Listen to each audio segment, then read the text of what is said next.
The show starts in 9, 8, 7, 6, 5, 4, 3, 2, 1, go.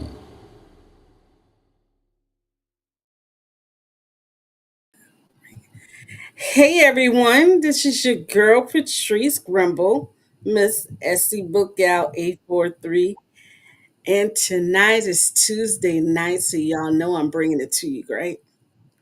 So tonight is extra special. I know y'all think it treats every author you bring on your show, you think is special. Yes, please believe I do think they are. They all have a little place in my heart. I mean, that's a lot of heart going, but we that's a whole nother story. But this young lady was honored. She is now the 2025 Inspiring Authors Poet of the Year. And guess what? This is not someone that we who work for the magazine of aspiring authors chose. Oh no, this is someone that you guys chose. You guys vote for her. She won it. And she is here with me tonight. Y'all, I've interviewed her before, so it is a pleasure to bring her back again. Let's bring up Miss Moore. Come on up, Miss Moore. Hi. Hi, Patrice. How are you? I am good. And again, congratulations for winning the 2025 Inspiring Authors Poet of the Year. Like, Thank you. Thank you. how does it feel to know that people voted for you? Like, yo, how's it It feel? was it was crazy because we started when did we start that? Like in November, December? And I was like, Yes. okay, okay. And when we when January came, I guess I was kind of pushing it out and trying to be like, hey, vote. And people actually came through. They showed up and showed out. So to all my people, I say thank you, thank you, thank you. Because you always had to have support. And I was shocked. Because it was with Keisha, it was going back and forth with us. We were like It was three or four. like a battle. And every day you got to vote. And she was pushing both of you guys just to let everybody know that you guys were in the running. And there was like, okay, who's going to win? Who's going to win? Because then it was a group of you guys, and it came down smaller, and it came down smaller, and then it was just two of you guys. And I was like, I don't know who gonna win this. I don't even vote because I don't know who gonna win this. So Yeah. it Yeah, it was was like 2 to 3 votes apart. And then I think the last night, which was the last day of February, I was like, oh man. I said, I'm gonna go to sleep and I guess I'll see. And then Angela took like 2 days to announce it. I'm like, wait a minute, who won? we gotta have you on your P's and Q's. The drum roll. But no, I'm So on. when you found out, what was the first thing that came to your mind? I was like, hallelujah. I said, yes, I can speak poetry, talk to the poetry community because that's what it's about because I love poetry. Um, I mean, it's just to be a voice for someone that, for poets, for the aspiring authors, that's great. And then having the ability to write what I feel too in a magazine and highlight other poets, that's awesome because the poetry community is a tight knit community. It's a lot of voices with different angles and aspects. And I think everybody deserves that chance to have their voice heard. Yes, and it's I don't know why people do not give poetry the respect that it deserves. Yes, we have National Poetry Month, but you always hear about the Edgar Allan Poe and um, And I'm gonna tell you the truth. In the library, we really don't hear much um, of African American poets. There's one in my head, and I can't even remember.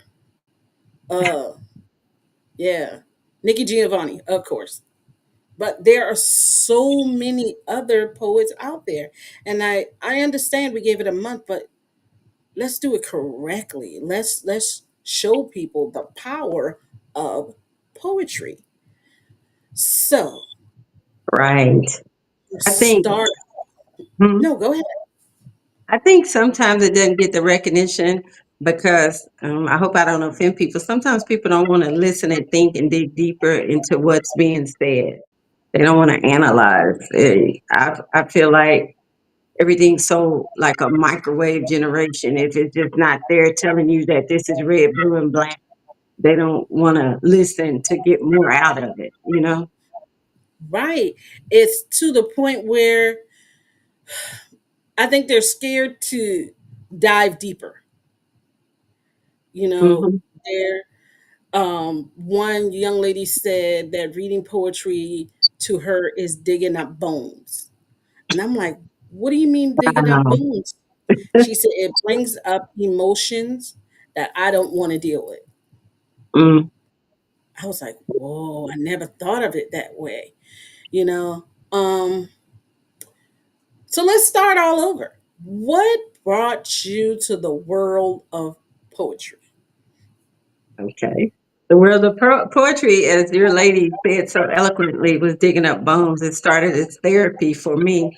I did not consider myself a poet. I just know I could write poems and I would keep them for myself. So my first book, it was a culmination of 13 years of poetry, The Phoenix Heart, because the book shows my evolution of the heart from being broken, betrayed, lust, finding new love and healing. And I kept all of those poems and never shared them with Mm, anybody. And when I did share with my cousin, she was like, "Girl, you need to publish a book." And I'm like, Nobody wants to hear this. This is my personal, these are just personal poems that I've written to myself to get my feelings out on paper." But I was wrong, and thank goodness that I actually help people. Some people come up and tell me that, oh, I can relate to such and such poem or like beauty. And then I know Second Thoughts is a real big, another poem that a lot of women relate to. And what's the other one? Um, why? It's my poem, Jesus Christ. It's talking about talking about healing of a man. I have to look it up, the name of it, because why do I love him so much? I have a lot of women like that. yeah. So when you write your poetry, is it just geared toward women or is men reading it also? No, I have men reading it. A lot of the men identify with the um it's one poem called it's about dating, and a lot of men like that poem. Like I said, Jesus Christ, now I have to stop running. And then actually it was called The Date. Men do like the poems in my second book. A lot of them like they like the journey, they like devil reflection. So I write towards everybody, because if you're in a relationship, have been in love, um yeah, it's for you. I mean, I can only write from a female's point of view, but you can use that for a male or for from a female perspective, because love is love, right? Surely is. Love is love. Might see it two different ways, but I think that would be Hmm. kind of cool. Um, so I see you got your book in front of you. I can't remember the poem that you wrote, and I read it and I said, "What the devil?" I cannot remember. We talked about it the first time I had you on the show, Oh and my it was goodness. it's in Phoenix Rising. Hmm. I can't remember what it is. I'm mad at that. But you You guys, did a I you have did read a her book. lot of them. Yeah, because you had me going with that book there. I remember that Phoenix Rising because the cover was y'all. The cover was the most beautiful cover. There it is. I have ever seen. Like, y'all in these book covers is getting me. Like, how we started talking today at work, we're calling it the tabletop books. Yeah, This the is the coffee. books that the coffee table, right? These are the books that Hmm. you leave on your coffee table. So when people come over, they want to know, what Hmm. is this? So And I've got two books I gotta get now that are my two coffee table books. Y'all, I'll have that author on in June, representing for the fellas, because y'all know June is all about the men, but we coming back to the poetry. are they? Yes, June on SC Book Gals and Friends is going to be all about the fellas. Oh, Um, last month we did the ladies.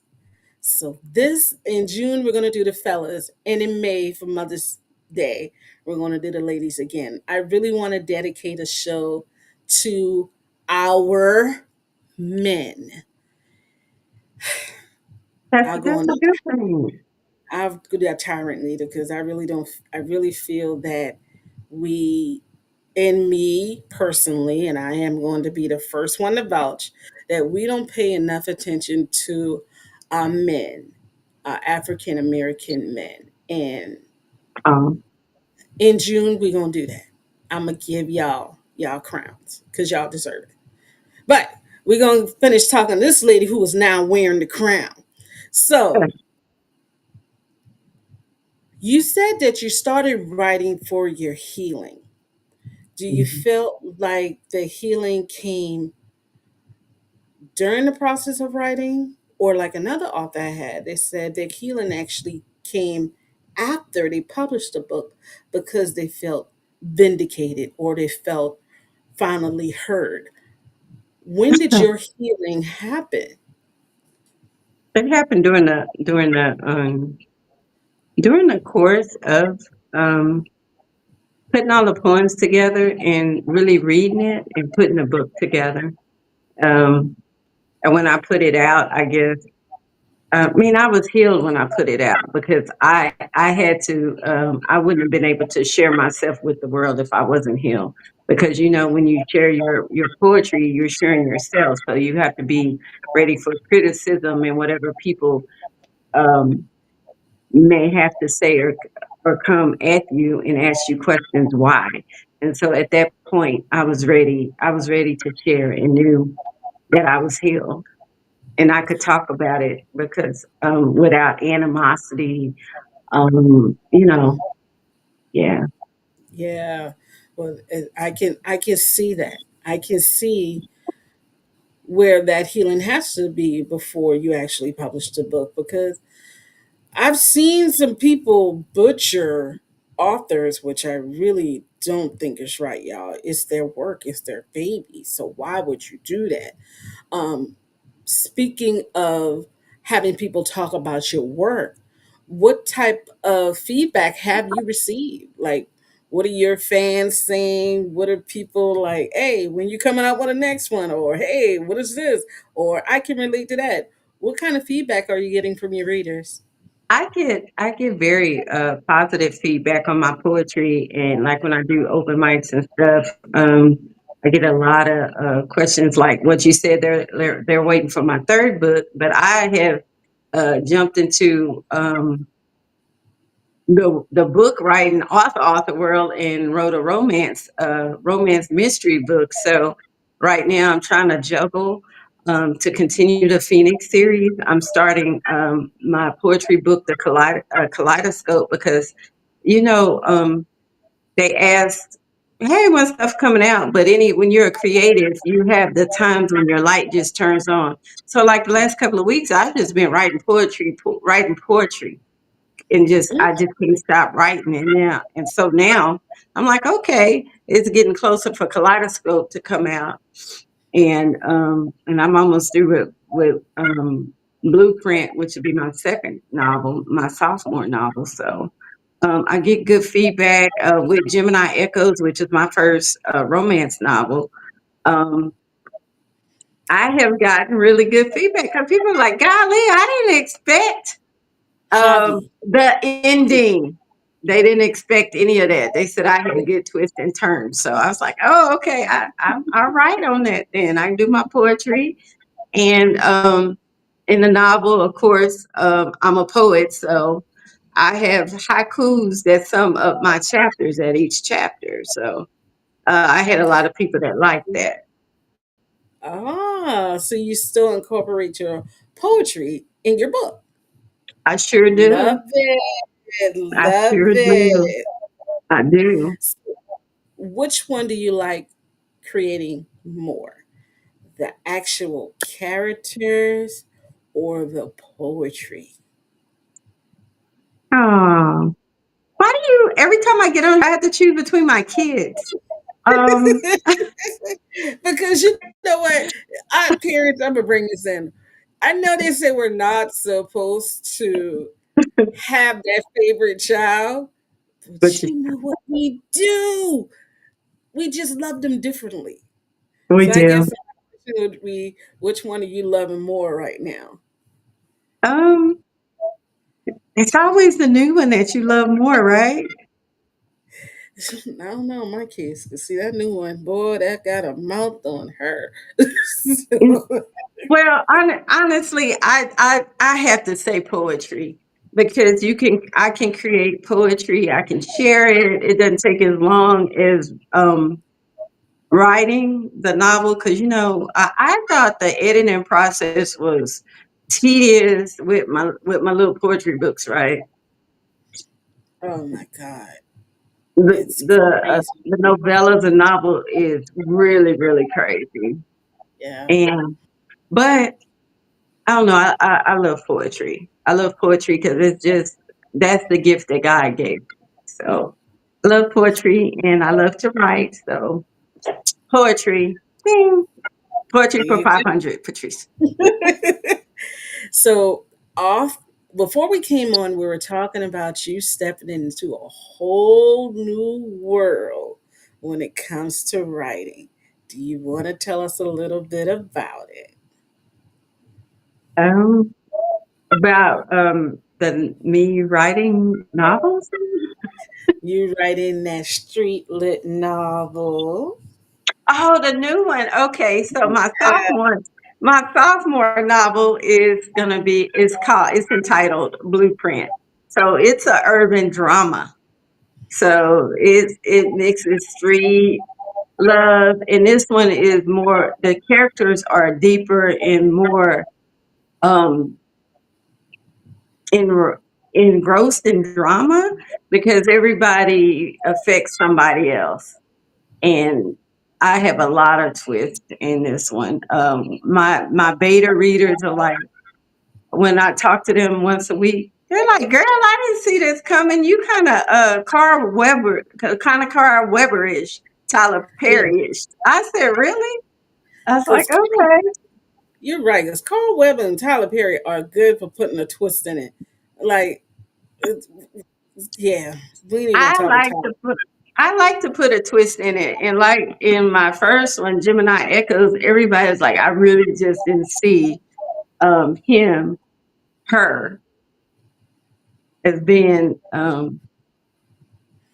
who did it. Because it's a romance mystery. It's a cozy romance mystery. Oh, cozy. Now, that's something that you don't see much when it comes to Hmm. African American authors is a cozy romance. Like we see a lot of the I call them the rom com, the romance, whatever genre that is. That's just it's just not me. It's I call it the corny romance. Um, Mm, but no, cozy romance from an African American author, I think you might be the first one I've ever known. really, the cozy Yeah, romance. Yeah, yeah. it's the cozy romance, small town. Small town, You cozy are romance. yes, you are the first one because I'm thinking and I can't see it. That is just cozy romance. Now we say Christmas, yeah, I do see one, but just cozy romance. Yes, you're the first. It's a cozy romance. Of course, romance. Not all romances, but it's a star. It has a star-crossed lover in it, a little love triangle. In a small town, and once I had to talk to the editors and people about how to classify it, and that's what they told me. They said it's a cozy small town cozy romance mystery. So it's all combined, and that's one of the things that I learned since publishing a novel is how to classify, because you can just say it's romance. Well, what kind of romance is it? Is it contemporary? Is it multicultural? Is it woman's romance, mystery? It's like 12, 13, 14 categories just for romance and subcategories. And And so, mhm, yeah, you had a great point with that. I really do wish that African American authors would look more into classification of their books. I think if you classify your books a little better than you do now, they would get a wider audience. You just can't say street lit. Street lit what? I mean, yeah, it's not really even street lit call anymore. It's urban, gritty. urban. Yeah, it's so many under that one umbrella. To when I went to a conference, they had a whole session, and the title of the session is "My book is not African American." Stop saying African American as a genre, and hmm that had I still find myself doing it, but it made so much sense. But you're correct. It helps with the sales. So just like before I put out my poetry book, I I I had to know what genre it was. And so Mhm. it sounds corny, like, yeah, love poetry. But when it's classified, then it's love poetry, African American poetry, general poetry, because that's how it goes out to reach the audience and the people that you sell. So, like with my novel, with it being cozy, um, my editor was like, cozy, do you know what cozy means? And I'm like, not really. I just know I have a romance. She was like, your characters have to have a life, but it has to be elastic enough, flexible enough to where they're running around, having their romance, involved in a murder mystery, but yet they're still working, eating, and living. So Mhm. your book falls into cozy, and it's a small town cozy because your setting is Lakeshore View, Texas, which is Yeah. and you have your different scenes. And so I think as African Americans, but we shouldn't classify what you just said. You need to more Black authors. You should look at different categories because you can open yourself up to different readers. Because other people want to know our experience too and read our books Right. too. It's just classifying them so they get out there to the platforms. So. For you said it so perfectly. So perfectly you said that. So I hope y'all taking hints from her because I mean she won the award for a reason, so she's dropping knowledge. I mean, come on, eat it up, okay? So we're gonna backtrack, as you know, it's fun time question. So remember we talked about you writing a novel and from the woman's standpoint. hmm Mhm. So here's the fun question: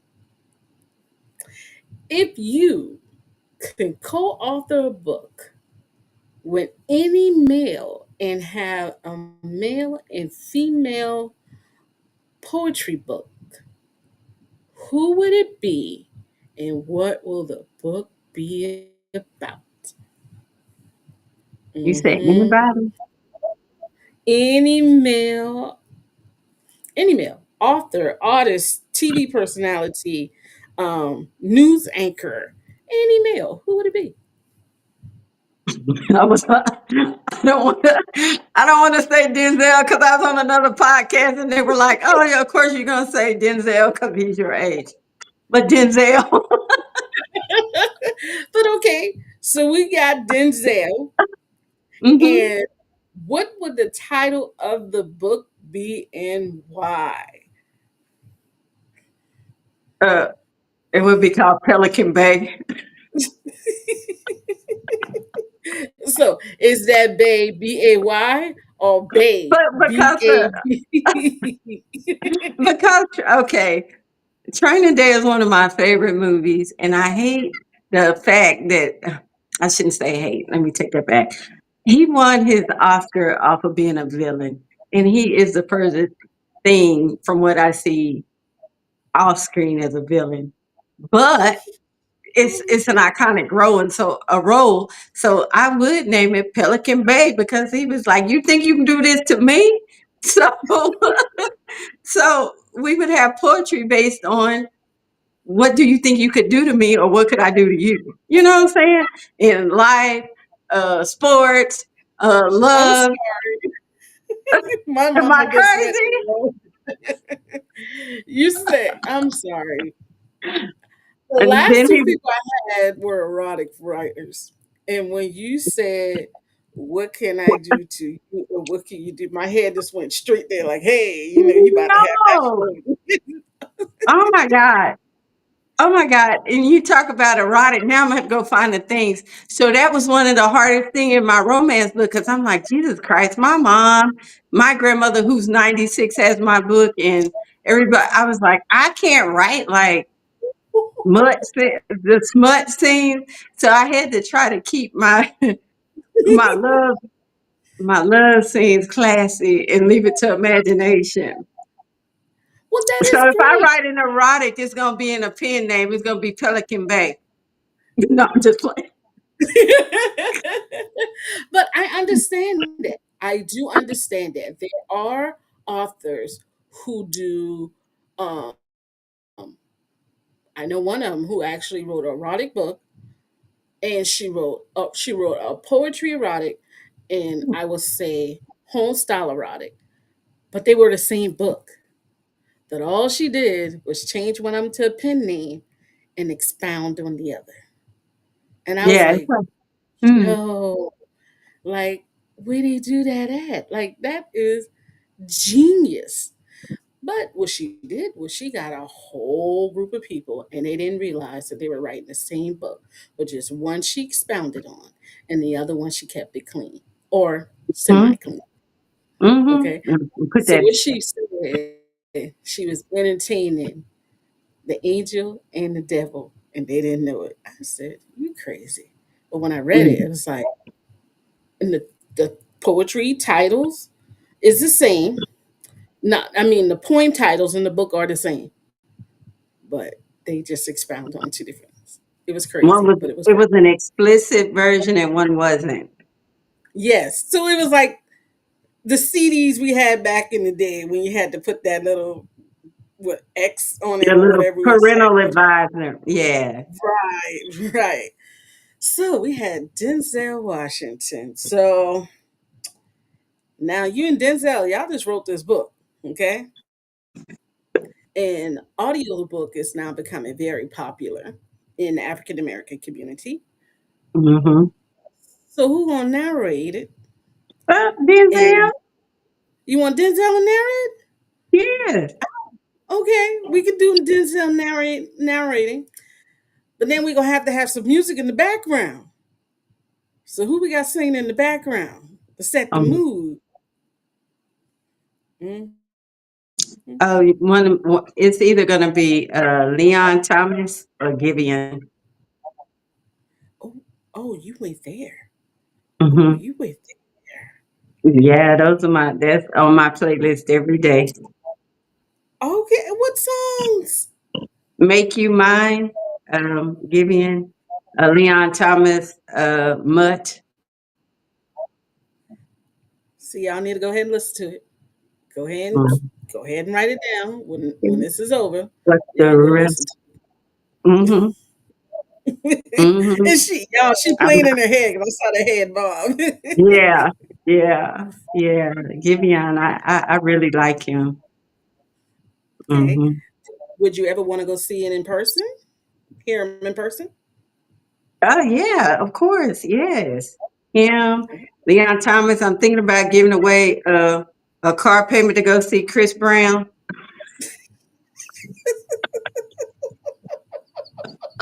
See, that's a car payment. Yes, because That's these a Beyonce tickets is ridiculous. that's like a car payment, maybe the electric bill. His tickets are high. And then And then the meet and greet would be a couple of months of car payment. I'm trying to and see that young man. everyone say his show is good. They Oh, he say his can show is dance. You good. don't like Chris Brown? I mean, I really want to go see Maxwell. Maxwell is supposed to be coming down here to. Maxwell was in Dallas in October, I think. He wasn't good. I don't know. I had tickets and I didn't end up going. Oh man, at least I at least seeing like who's that fell off the stage. Genuine, you couldn't pay me to go see him. I'm sorry. Girl, Genuine is mm, I saw that. Look. back in the day, back in my day when we was all because we all the same age now. Yeah, Yes, yes. Back in the he day, was it. he could get it. Now He it's was like, it. please sit down, Grandpa. You don't fall off stage and you get up singing. No, I'm gonna need you to just cancel the show. Go to the ER and make sure everything all right with you. You know. He done fell all down through two or three times. Okay, it was okay. So the last one, y'all, I know I'm so wrong for this. I am so wrong. The last one I saw, he was on the stage and the big guy, I think he was signing or he was maybe the security. He actually did like this and he fell down even more. I was like, yo, you didn't even try to help do that. But like, He okay. just moved out the way. No, I love when you come. You are such a beautiful spirit. Before we Thank leave you. tonight, tell the audience how they can follow you, the books that you have out. Just go ahead and grow that audience of yours. Okay, so you can find me on social media. I'm very simple. Marcine and Moore on Facebook, and I have a page. I just started up. Author Marcine Moore on Facebook. I have TikTok, Marcine and Moore, Instagram. That real Miss Moore. I forget MZ Moore, and that's the same handle on um, Twitter, X, or whatever. I rarely go on there to be honest, but I have the handle. My books are Phoenix Heart, Poetry, Hmm. Reflections Rising, Mm. Y'all look at those covers, yo. and Gemini Echoes. And my books are on Barnes and Noble. If you Google, if you can't remember the name of my books, you can just put in Marcia Moore, and my books will come up on Barnes and Noble. So yeah. I'll Well, Miss, be huh? no, you were going to be. I'll be on the at the Oscars next week if you're in Dallas, Texas, at the Doc Bookshop, which is a spoken word Oscars. It's at the Doc Bookshop in Fort Worth, and the Doc I'm doing a plug for you is one of the largest Black-owned bookstores in the South. Angela's Yeah. been there. And then May I'll be in Winsboro, Texas, at the book festival, the book the Festival of Books in Winsboro, Texas. I'll be in Austin at the Lone Star, Texas Museum Lone Star Festival in Austin. If you are a book or music or film aficionado, come out because they have all of the Indies Fest. It's like a small version of the Canes Festival in that they do Oh. in France. Yes, it's a whole weekend. And they have authors, um, film producers, and music, and that's in Austin, June the 6th, 7th, and 8th, I believe. So, Hmm. so that's pretty much my schedule for the next 2 months. So y'all see, this young lady is booked and she's busy. So if you're in the Austin, Texas, or in the Texas area, go ahead and meet her with her. go ahead and show your support and go ahead and get those books. Because, I've never given you a book that you don't like. I mean, come on. Gain a new love author, okay? Mhm. Again, congratulations for being the Thank you. 2025 Aspiring Authors Poet of the Year. Thank She you. has be taking over the Poetry Corner, and that's going to be in every single monthly magazine in 2025. That's going to be done by her. So go Oh, and ahead. I have look. I even get to put aspiring authors. That's our magazine. Hey. Yes. Look at it, you guys. So you know what? That copy is available. So once y'all go Mhm. ahead and support her and get that copy, it tells you all about her. It has her books and everything and her handles. Okay, you guys? And Again, no, what's that? and other amazing poets. It's full of poets and poetry that are spotlight Oh poets. yeah, we got a bunch of people in Africa. Hey y'all, I have a whole book. Yes. So uh, y'all just need to go ahead and grab it. Just you know what? Matter of fact, how about y'all go ahead and get a monthly subscription so you don't miss any. Okay? The magazine can be found on Amazon. Okay? And you can purchase a digital copy off of Amazon, which means you can read it on your Kindle and on your phone. Then we do have the printed copy that you can get a copy of. Okay? And you can get that every month. And you will always be up to date. Okay. Y'all don't want to miss this because she has her corner. Then we have other topics. We have the Free Texas campaign. We have a business corner. I give you the my hottest books, and I do it for all ages. And there's a different genre every month, so there's always something new in the magazine. Okay, you guys. So that's Aspiring Authors Magazine. Okay. Again, Miss Moore, congratulations. thank And you. I am going to be looking forward to your articles every month. You Uh, guys look forward to, okay? Thank you for Another having me. I always love coming on your show, Patrice. thank you. You know I love y'all coming on here. It's another Tuesday night, you guys. Thank you. Be blessed. And remember, there's never an old book because not everyone has read every book. See you next week, Tuesday, with another poet. Bye. Bye.